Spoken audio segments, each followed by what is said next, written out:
नमस्कार। उम्मीद करती हूँ आप ठीक होंगे। मैं doctor Richa Gupta, senior eye surgeon, Netram eye care Rohini, आज आपसे जुड़ी हूँ एक बहुत ही महत्वपूर्ण विषय पर बात करने के लिए। कोविड से लड़ते हुए हमें तकरीबन 1.25 साल हो चुके हैं और इस जंग को पूरी तरह से जीतने में अभी भी थोड़ा समय लग रहा है। कोविड के सेकेंड वेव में कुछ अलग पहलू सामने आए हैं। एक और ख़तरनाक इन्फेक्शन है जो कोरोना का साथी बनकर उभर कर सामने आ रहा है, वह है म्यूकरमाइकोसिस। आपने भी इसके बारे में ज़रूर मीडिया में सुना होगा। यह ब्लैक फंगस के नाम से जाना जा रहा है। इससे पीड़ित सिर्फ वो मरीज़ नहीं जिन्हें अस्पताल में भर्ती होना पड़ा, पर वो भी हैं जो होम आइसोलेशन में ठीक हुए हैं।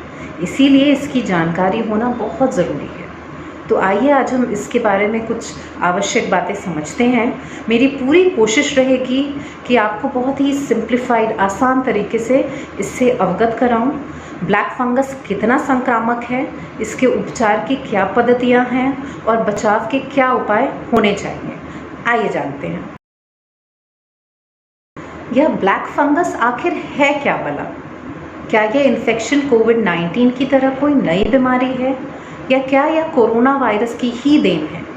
इन सभी प्रश्नों के उत्तर जानने के लिए आइए हम इस जीवाणु को थोड़ा और करीब से जानें। म्यूकरमाइकोसिस कोई वायरल इन्फेक्शन नहीं, बल्कि एक फंगल इन्फेक्शन है।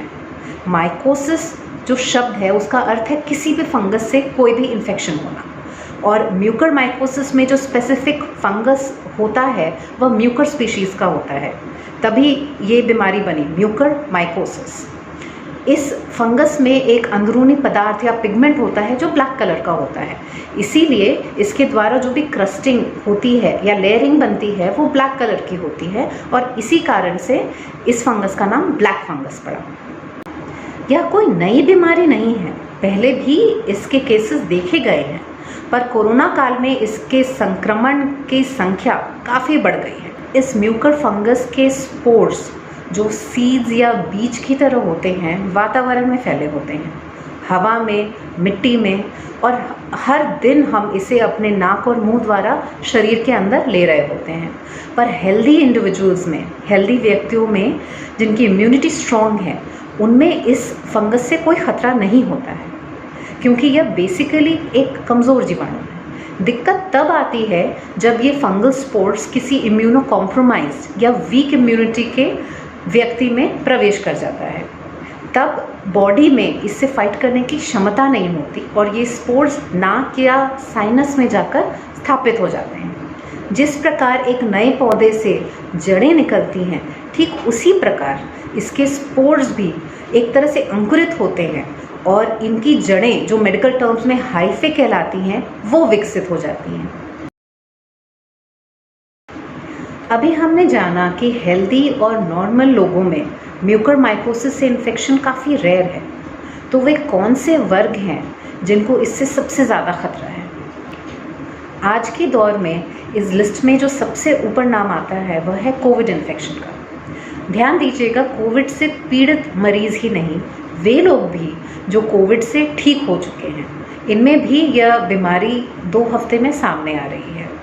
वे लोग ज़्यादा वल्नरेबल हैं जिनको हॉस्पिटल या आईसीयू में भर्ती होना पड़ा हो, जिनके ट्रीटमेंट में स्टीरॉयड का इस्तेमाल हुआ हो, या जिनको ऑक्सीजन या वेंटिलेटर की सपोर्ट की आवश्यकता हुई हो।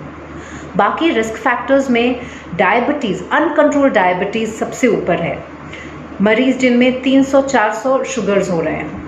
बाकी रीनल फेलियर के पेशेंट्स, जिन मरीज़ों में कैंसर या मेलिग्नेंसी की दवाएं चल रही हों, या वे मरीज़ जिनमें ऑर्गन ट्रांसप्लांट हुआ हो, इनमें सतर्कता की बहुत आवश्यकता है क्योंकि इनमें इम्यूनिटी काफ़ी वीक होती है। म्यूकरमाइकोसिस के लक्षण जानने से पहले मैं आपको हमारी शारीरिक रचना और ढांचे के बारे में थोड़ा बताना चाहूँगी। इससे आगे की सारी चीज़ें बहुत आसानी से आपको समझ में आएंगी। यह तस्वीर हमारे फेस के बोन्स का ढांचा है। यह दिमाग है, आँखों का हिस्सा, मुंह, और यह हमारा नाक का हिस्सा है। इससे जुड़ी होती हैं साइनसेस। साइनस क्या है? जो फेस के बोन्स होते हैं उनमें हॉलो एरियाज होते हैं। तो आपको ध्यान होगा मैंने बताया था जो फंगस के स्पोर्स हैं वो सबसे पहले नाक के अंदर से शरीर में प्रवेश करते हैं। तो जो शुरुआती लक्षण हैं म्यूकरमाइकोसिस के वो इसी से जुड़े हैं। नाक में ब्लॉकेज, स्टफीनेस या जो नाक से डिस्चार्ज निकल रहा है उसमें खून होना या ब्लैक स्पॉट्स होना जो फंगस के कारण है। अगर आप देखेंगे कभी कभी नाक के अंदर ब्लैक एरियाज या क्रस्ट्स भी दिखाई देते हैं। अब नाक के बाद साइनस का रास्ता आप देख रहे हैं, ये बिल्कुल ही खुला हुआ है फंगस के लिए। तो जब ये साइनस में प्रवेश कर जाता है तो साइनसाइटिस के फीचर्स दिखते हैं। साइनस के एरियाज में दर्द होना, सूजन दिखना, तो ये है आपका साइनस का एरिया। अब आप गौर फरमाइएगा, साइनस और मुंह के बीच में ये हड्डी है और साइनस और आँखों के बीच में ये हड्डी है। यह फंगस इतना अग्रेसिव है कि बोन्स को भी डैमेज करके ये ग्रो कर सकता है। तो अगर ये नीचे की तरफ जा रहा है, मुंह की तरफ, तो क्या लक्षण होंगे? जबड़े में दर्द, दांत में दर्द, अचानक से दांत का हिलना शुरू हो जाना, या कभी कभी अंदर की तरफ जो पैलेट है, हार्ड पैलेट ऊपर की तरफ, ये वाला हिस्सा, वहाँ पर भी आपको ब्लैक क्रस्ट या ब्लैक लेयरिंग दिख सकती है। ऊपर की तरफ अगर फंगस ग्रो करता है, दो सेंसिटिव स्ट्रक्चर्स हैं, एक तो है आँख, दूसरा है ब्रेन। तो ये सबसे पहले आँख की तरफ जाएगा, ये वाला बोन डैमेज करके आँख पे पहुँच जाए तो क्या लक्षण होंगे? आँखों में लाली, आँख के अराउंड ये पूरे हिस्से में दर्द, सूजन, आँखों का बड़ा दिखना, मेडिकल टर्म में कहते हैं प्रोप्टोसिस, आँख बाहर निकलने लगती है तो लगता है आँख बड़ी हो गई है, या फिर आँखों का छोटा दिखना, जो ऊपर की पलक है वह नीचे गिर जाती है, इसका मेडिकल टर्म होता है टोसिस। दोनों ही चीज़ें खतरे का साइन होती है। नज़र कमज़ोर हो जाने या बिल्कुल ही ख़त्म हो जाने, या फिर एक वस्तु दो या डबल दिखाई देना जिसे डिप्लोपिया कहा जाता है, इनका भी ध्यान रखना है। अगर इस स्टेज पर भी मरीज़ का इलाज नहीं हुआ तो फंगस इस हड्डी को तोड़कर दिमाग तक पहुंच जाता है और तब ब्रेन डैमेज के सिम्टम्स सामने आते हैं, जैसे कि बेहोशी, अनकॉन्शियसनेस, हाथों और पैरों में कमज़ोरी या कंप्लीट पैरालिसिस, और मिर्गी के दौरे भी पड़ सकते हैं। अगर कोई मरीज़ इस स्टेज पर है तो मोर्टेलिटी रेट बहुत हाई है, मरीज़ को बचा पाना बहुत ही मुश्किल है। इसीलिए जो हाई रिस्क पेशेंट्स हैं उनमें जो इनिशियल सिम्टम्स हैं, शुरुआती लक्षण, नाक के स्टफीनेस, आँख के अराउंड या साइनस के ऊपर सूजन या दर्द विद फीवर, आप प्लीज़ अपने डॉक्टर को तुरंत संपर्क करें।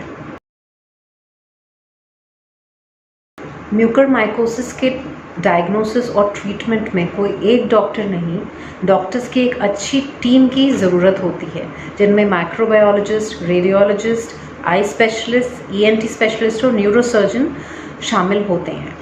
जब आप अपने डॉक्टर से संपर्क करेंगे तो वो आपको कुछ खून की जांचों के लिए बताएंगे, जिनमें complete blood count, sugar profile, renal profile वगैरह शामिल होंगे, और सीटी और एमआरआई स्कैन ज़रूरी हैं यह जानने के लिए कि जो इन्फेक्शन है म्यूकरमाइकोसिस वो किस एक्सटेंट तक है, क्या स्ट्रक्चर्स उसने इन्वॉल्व करे हैं, कौन से बोन्स उसने डैमेज करे हुए हैं, और ये सारे स्कैन्स 15 से 30 दिन में रिपीट होते हैं।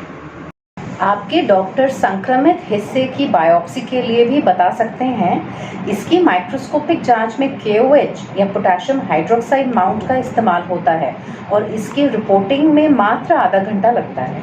इस फंगस की एक ये खासियत है कि ये जब ग्रो करता है तो जो उस एरिया के ब्लड वेसल्स होते हैं, खून की नलियाँ होती हैं, उनको ब्लॉक कर देता है। इससे ये दिक्कत होती है कि जो दवा हम देते हैं वो ब्लड के थ्रू ही जानी होती है फंगस तक, वो पहुंच नहीं पाती। तो जब हमारे पास इसका ट्रीटमेंट नहीं था पहले, तब मोर्टेलिटी रेट ऑलमोस्ट 90% था। मतलब अगर 100 लोगों में अगर ये बीमारी हो रही है तो उनमें से 90 लोग की मृत्यु तय है। पर अब जो ट्रीटमेंट आ गया है, एम्फोटेरिसिन B जैसी दवाएं आ गई हैं, उससे ये मोर्टेलिटी रेट घटकर 30 to 40% हो गया है।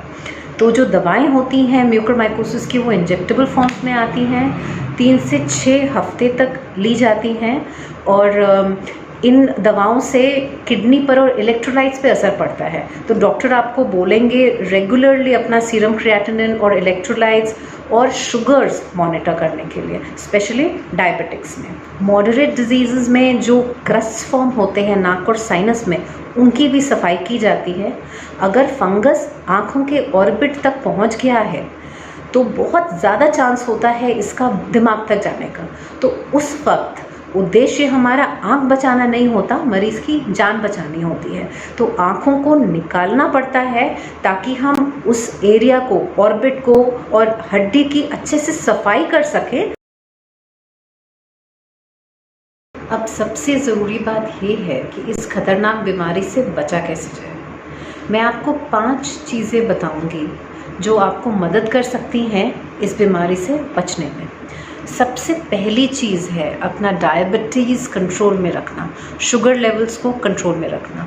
अगर आपके डॉक्टर कह रहे हैं कि आपका शुगर लेवल बहुत ज़्यादा है और इंसुलिन की ज़रूरत है, प्लीज़ उसको कंसिडर करें, मना ना करें। दूसरी इम्पॉर्टेंट चीज़ है स्टीरॉयड का जुडिशियस यूज़। मतलब जितना आपके डॉक्टर ने बताया है उतना ही स्टीरॉयड उसी डोज में और उतने ही दिन के लिए लें।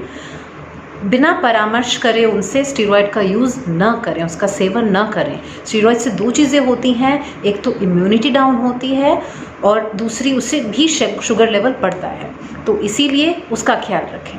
तीसरी चीज़, जो लोग होम ट्रीटमेंट में हैं और ऑक्सीजन ले रहे हैं, उनमें ये ज़रूरी है कि जो ट्यूबिंग है ऑक्सीजन की उसको हर दिन बदला जाए, और जो ह्यूमिडिफायर होता है, जो एक ट्यूब होता है जिसमें पानी भरा होता है लिक्विड, जिसके थ्रू ऑक्सीजन बबल्स जाते हैं, उस स्टेराइल वाटर को हर दिन चेंज किया जाए, क्योंकि इन दोनों चीज़ों में फंगस का ग्रोथ पाया गया है। चौथी चीज़, मैंने आपको बताया था कि फंगस मिट्टी में भी ग्रो करता है, तो अभी कुछ दिनों के लिए डस्टिंग या गार्डनिंग, बागबानी को अवॉइड करें। अगर बहुत ज़रूरी है तो ये चीज़ें मास्क पहन के करें। 5वीं चीज़, ये फंगस ओपन वुंड, स्किन के द्वारा भी, अगर कोई कट लगा है तो उसके द्वारा भी बॉडी में प्रवेश कर सकता है। तो अगर आप किसी धूल वाली जगह पे जा रहे हैं तो बिल्कुल कवर होके जाएं, शूज़ पहन के, पूरे बाजू की शर्ट और फुल पैंट पहन के ही जाएं। आप इन 5 चीज़ों का ख्याल रखिए। अपने नियर एंड डियर वंस को, परिवारजनों को, अपने फ्रेंड सर्कल में, स्पेशली जो कोविड इन्फेक्शन के थ्रू गुज़र रहे हैं, उनको इन चीज़ों से अवेयर करवाइए। इन प्रिवेंटिव मेजर्स के बावजूद अगर आपको फिर से फीवर आ रहा है और जो इनिशियल सिम्टम, शुरुआती लक्षण मैंने आपको बताए थे, नाक का स्टफीनेस, ब्लॉकेज और सूजन, आँखों में दर्द वगैरह होना, ये सारी चीज़ें हो रही हैं, तो जल्द से जल्द अपने डॉक्टर से संपर्क करें। इसके अलावा अपनी इम्यूनिटी पे ध्यान दीजिए। फ्रूट्स एंड वेजिटेबल्स का सेवन करें, व्यायाम, एक्सरसाइज, वॉकिंग घर के अंदर ही एटलीस्ट हाफ एन आवर करें। खुश रहिए, एक पॉजिटिव एटीट्यूड रखिए। हमारे हॉस्पिटल का हेल्पलाइन नंबर स्क्रीन पर फ्लैश हो रहा है, आप हमसे व्हाट्सएप नंबर पर जुड़ सकते हैं। अपनी क्वेरीज, अपने प्रश्न आप प्लीज़ हमसे पूछें, we will get back to you. Stay safe, stay healthy. जय हिंद।